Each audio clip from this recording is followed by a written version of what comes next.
Hello everyone, welcome back to my YouTube channel. তো চলুন আজকের ভিডিও স্টার্ট করা যাক ডাইরেক্ট নিফটি 50 দিয়ে। দেখুন নিফটি 50 লাস্ট ট্রেডিং ডেতে মানে আজকে 0.17% বেড়েছে, 41 টাকা 30 পয়সা বেড়ে ক্লোজ দিয়েছে।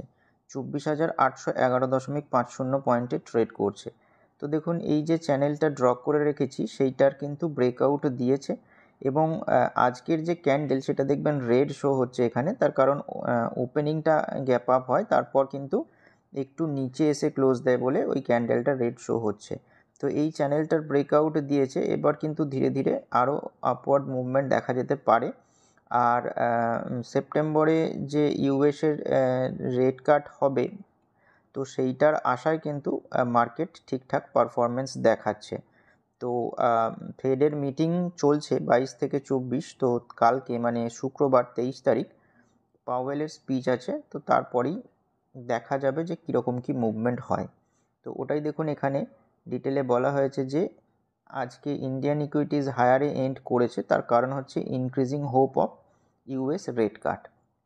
তো সেই কারণে দেখবেন পরপর 6 দিন কিন্তু পজিটিভে ক্লোজ দিচ্ছে ইন্ডিয়ান ইকুইটিজ। তো এখানে সেন্সেক্স এবং নিফটি 50 উভয়ই কিন্তু ভালো পজিটিভ ছিল, মানে 40-50 পয়েন্টের উপর। তো দেখুন এখানে ওটাই লেখা আছে যে এনএসই, নিফটি 50 এবং BSC Sensex gained mirroring upbeat global market sentiment after the minutes from the latest US Fed meeting indicated an interest rate cut in September. তো সেপ্টেম্বর মাসে কিন্তু একটা রেট কাট হওয়ার সম্ভাবনা রয়েছে, মানে ফেডসের মিনিটসে কিন্তু সেরকমই ইন্ডিকেশন রয়েছে, যে কারণে কিন্তু আজকে ভালো পারফরমেন্স দেখায়। সেন্সেক্স 148 পয়েন্ট মতো বাড়ে এবং নিফটি 50 41.30 পয়েন্ট মতো বেড়ে ক্লোজ দেয়। তো মার্কেট সেন্টিমেন্ট ওভারঅল ঠিকঠাক আছে। এবার দেখুন টপ গেনার যেগুলো হয়েছে নিফটি 100-এর মধ্যে, তার মধ্যে দেখুন গ্রাসিম ইন্ডাস্ট্রিজ, টাটা কনজিউমার, ভারতী এয়ারটেল এগুলো ভালো পারফরমেন্স দিয়েছে আজকে। কনভার্সলি দেখুন টাটা মোটরস, উইপ্রো এবং এনটিপিসি আজকে খারাপ পারফরমেন্স দেখিয়েছে। দেখুন একটা কর্পোরেট নিউজ রয়েছে যে গেল এরা কিন্তু এন্টার করেছে একটা মেমোরেন্ডাম অফ আন্ডারস্ট্যান্ডিং, কাদের সাথে দেখতেই পাচ্ছেন, Petron Scientech, to explore jointly setting up 5 lakh ton per annum KTA bioethylene plant along with its downstream units in India. এটাই কিন্তু স্টক এক্সচেঞ্জ ফিলিংয়ে তারা জানায় আজকে। আর আরেকটা দেখুন নিউজ রয়েছে সেন্ট্রাল ব্যাঙ্ক অফ ইন্ডিয়া সম্পর্কে। এখানটা দেখলে বুঝতে পারছেন যে তারা একটা পার্টনারশিপ করেছে নন ব্যাঙ্কিং ফাইন্যান্স কোম্পানির সাথে। কোম্পানিটার নাম এখানে দেখতে পাচ্ছেন পিরামাল ক্যাপিটাল অ্যান্ড হাউজিং ফাইন্যান্স। কিসের জন্য? To offer loan against property for micro and small and medium enterprise, মানে এমএসএমই লোন প্রোভাইড করবে এদের সঙ্গে পার্টনারশিপ করে। এটাই কিন্তু এরা প্রেস রিলিজে জানায়। তো সেন্ট্রাল ব্যাংকের সম্পর্কে কিন্তু এটা ভালো খবর। তো দেখা যাক কেমন কি পারফরমেন্স দেয়। এবার চলুন সেক্টরিয়াল ওভারভিউ দেখা যাক। তো দেখতেই পাচ্ছেন যে Nifty consumer metal, PSU bank consumer good, bank Nifty consumption, private bank, construction, Nifty financial এগুলো কিন্তু পজিটিভে ক্লোজ দিয়েছে। আর উল্টো দিকে যদি দেখেন তো automobile, Nifty health care, Pharma, IT, media entertainment, Nifty oil and gas, energy প্রত্যেকে কিন্তু নেগেটিভে ক্লোজ দিয়েছে। বিশেষ করে এনার্জি একটু বেশি নেগেটিভে ক্লোজ দিয়েছে। তো ওভারঅল ঠিকঠাক পারফরমেন্স দেখা গেছে আজকে মিড ক্যাপ এবং স্মল ক্যাপে। মিড ক্যাপ তো 1%-এর উপর পজিটিভ ছিল, তো আপনাদের পোর্টফোলিও হয়তো পজিটিভেই ক্লোজ দিয়েছে আজকে। তো এবার চলুন কয়েকটা স্টক নিয়ে ডিসকাস করা যাক। তো প্রথম যে স্টক সেটা হচ্ছে পিজি ইলেকট্রোপ্লাস্ট লিমিটেড। তো স্টকটা আজকে দেখুন 5.64% বেড়েছে, প্রায় 30 টাকার কাছাকাছি বেড়েছে, 555 টাকা 55 পয়সাতে ট্রেড করছে।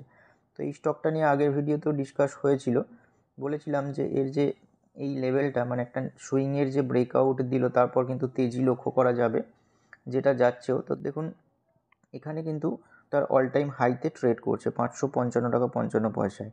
তো এত সুন্দর যে র্যালি, সেটার তার কারণ হচ্ছে যে এর রেজাল্টের কারণে। তো রেজাল্ট ভালো পারফরমেন্স করেছে Q1-এ, এবং এর যে প্রফিটের গ্রোথটা হচ্ছে সেটা কিন্তু সরকারের পিএলআই স্কিমের জন্য। তো পিএলআই স্কিমের কিন্তু লাভ এই স্টকটা পাচ্ছে। তো স্টকটার উপর নজর রাখবেন, বিশেষত ব্রেকআউট ট্রেডাররা একটু ধ্যান দিতে পারেন। ইনভেস্টাররা এখন ওয়েট অ্যান্ড ওয়াচ করুন আবার ডাউনে আসার। নেক্সট যে স্টক সেটা হচ্ছে হরিওম পাইপ ইন্ডাস্ট্রিজ লিমিটেড। তো দেখুন স্টকটা আজকে 5.15% বেড়েছে, 39 টাকা 90 পয়সা বেড়েছে, 814 টাকা 40 পয়সাতে ট্রেড করছে। তো দেখুন যে চ্যানেলটা ড্র করে রেখেছি সেই চ্যানেলটার ব্রেকআউট দিয়ে আজকে কিন্তু এই লেভেলের উপরে গিয়ে ক্লোজ দিয়েছে। তার মানে কি শর্ট টার্ম বেসিসে কিন্তু আরও তেজি লক্ষ্য করা যাবে। তো ব্রেকআউট দিয়েছে এই রেঞ্জের, তো দেখা যাক নেক্সট দিনে কেমন কি পারফরমেন্স দেয়। ব্রেকআউট ট্রেডাররা কিন্তু ধ্যান দিলে দিতে পারেন। নেক্সট যে স্টক সেটা হচ্ছে দীপক ফার্টিলাইজার।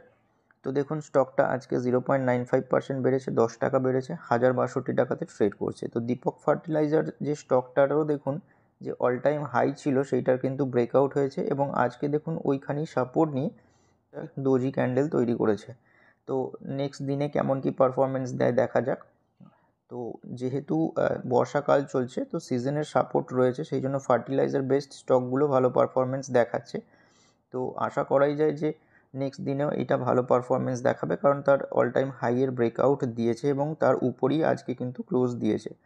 তো দেখা যাক নেক্সট ডেতে কেমন কি পারফরমেন্স দেখায়। নেক্সট যে স্টক সেটা হচ্ছে এপিগ্রাল লিমিটেড।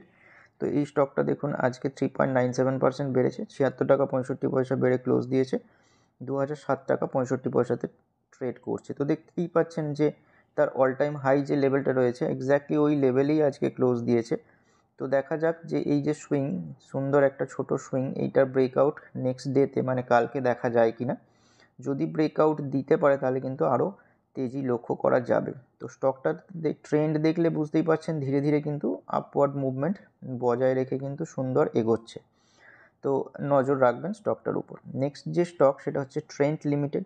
তো স্টকটা আজকে দেখুন 3.05% বেড়েছে, 206 টাকা 60 পয়সা বেড়েছে, 6989 টাকা 80 পয়সাতে ট্রেড করছে। তো এই স্টকটা নিয়ে আলোচনা করেছিলাম কয়েকটা ভিডিও আগে। তো দেখবেন এই লেভেলটার ব্রেকআউট দিয়েছিল, তো বলেছিলাম যে এরপর কিন্তু আরও তেজি লক্ষ্য করা যাবে। তো দেখুন ধীরে ধীরে আরও সুন্দর রান আপ দেখিয়ে তার অল টাইম হাইতে ট্রেড করছে।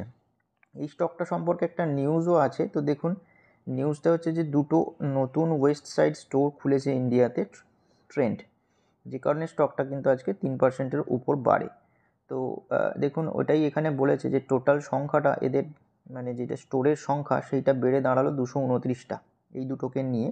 এবং কোথায় খুলেছে তো দেখতেই পাচ্ছেন যে লুধিয়ানা পাঞ্জাব এবং থানে ইন মহারাষ্ট্র, এই দুটো জায়গায় দুটো স্টোর খুলেছে। তো স্টকটার সম্পর্কে ভালো খবর এবং স্টকটার রেজাল্ট এর পারফরমেন্সও ভালো দেখাচ্ছে এবং যে গাইডলাইন আছে ম্যানেজমেন্টের সেটাও খুব ভালো, যে কারণে ভালো পারফরমেন্স দেখাচ্ছে। নেক্সট যে স্টক সেটা হচ্ছে জেন টেকনোলজিস লিমিটেড। তো স্টকটা দেখুন আজকে 1.62% ডাউন গেছে, 28 টাকা 90 পয়সা মতো ডাউন গেছে। তো 1753 টাকা 65 পয়সাতে ট্রেড করছে। তো মার্কেট যখন ওপেন হয় তো দেখতেই পাচ্ছেন আজকে কিন্তু অনেকটা উপরে ওপেন হয়, বাট ক্লোজিং বেসিসে নিচে এসে ক্লোজ দেয় বলে রেড ক্যান্ডেল শো হচ্ছে। তো আজকেই কিন্তু তার অল টাইম হাই হিট করে। তো এই স্টকটাও কিন্তু রোবট এবং এআই এর উপর কাজ রয়েছে এবং ডিফেন্স সেক্টরের স্টক। তো এই স্টকটার একটা নিউজ রয়েছে। তো নিউজটা দেখা যাক যে এরা সিকিউর করেছে patent for trigger sensing system. তো এটাই এরা কিন্তু জানায় এবং এই পেটেন্টটা কতদিন অবধি থাকবে দেখতেই পাচ্ছেন, অক্টোবর 22, 2030 সাল অবধি পেটেন্টটা থাকবে। তো অবশ্যই স্টকটা সম্পর্কে ভালো খবর নজর রাখবেন। নেক্সট যে স্টক সেটা হচ্ছে অ্যাপল ইন্ডিয়া লিমিটেড। তো দেখুন স্টকটা আজকে 1.68% ডাউন গেছে, 28 টাকা ডাউন গেছে, 1635 টাকা 10 পয়সাতে ট্রেড করছে। তো আজকেও ওপেনিং বেসিসে কিন্তু ওপরেই ওপেন হয়, মানে তার অল টাইম হাইয়ের কাছেই ওপেন হয়, বাট একটু নিচে এসে ক্লোজ দেয়। তো দেখুন এখানেও যে চ্যানেলটা রয়েছে সেটাও কিন্তু আপওয়ার্ড রয়েছে এবং মুভমেন্টও কিন্তু সুন্দর দেখাচ্ছে। তো এখন একটু রেজিস্ট্যান্স ফেস করে ধীরে ধীরে যদি আবার এই সাপোর্ট লেভেলের কাছে আসে তাহলে কিন্তু ইনভেস্টররা ধ্যান দিতে পারবেন, কারণ শর্ট টার্ম বেসিসে কিন্তু আবার উপরের দিকে মুভ করার সম্ভাবনা রয়েছে। তো নজর রাখবেন স্টকটার উপর। নেক্সট যে স্টক সেটা হচ্ছে 20 মাইক্রন লিমিটেড। দেখুন স্টকটা আজকে 2.66% বেড়েছে, 8 টাকা 70 পয়সা বেড়েছে, 335 টাকা 30 পয়সাতে ট্রেড করছে। তো এই স্টকটাও দেখছেন তার অল টাইম হাইতে ট্রেড করছে। যদি এই লেভেলটার ব্রেক করে নেক্সট দিন একটা সুন্দর গ্রিন ক্যান্ডেল এখানে ফর্ম হয় তাহলে কিন্তু আরও তেজি লক্ষ্য করা যাবে। এইটা মেনলি মিনারেলসের উপর কাজকর্ম করে, তো সেই কারণে দেখবেন যে স্টকটার কিন্তু এখন ডিমান্ড রয়েছে এবং ভালো পারফরমেন্স দেখাচ্ছে। এরও ট্রেন্ড যদি লক্ষ্য করেন তাহলে আপ ট্রেন্ড বজায় রেখে কিন্তু সুন্দর এগোচ্ছে। তো প্রত্যেকটা স্টকই যেহেতু অল টাইম হাইয়ের কাছে আছে একটু নজর রাখবেন এটাকে কনসলিডেট হওয়ার স্টকগুলো। তাহলে ইনভেস্টাররা কিন্তু সাপোর্ট লেভেলে এলে একটু দেখতে পারেন বা নজর দিতে পারেন। সম্পূর্ণ আমার মত এটা। তবুও আপনারা যা করবেন আপনার ফিনান্সিয়াল অ্যাডভাইজারের সাথে কনসাল্ট করে করবেন। আর যদি ভিডিওটা ভালো লাগে তাহলে লাইক করতে পারেন এবং চ্যানেলটিকে সাবস্ক্রাইব করতে পারেন।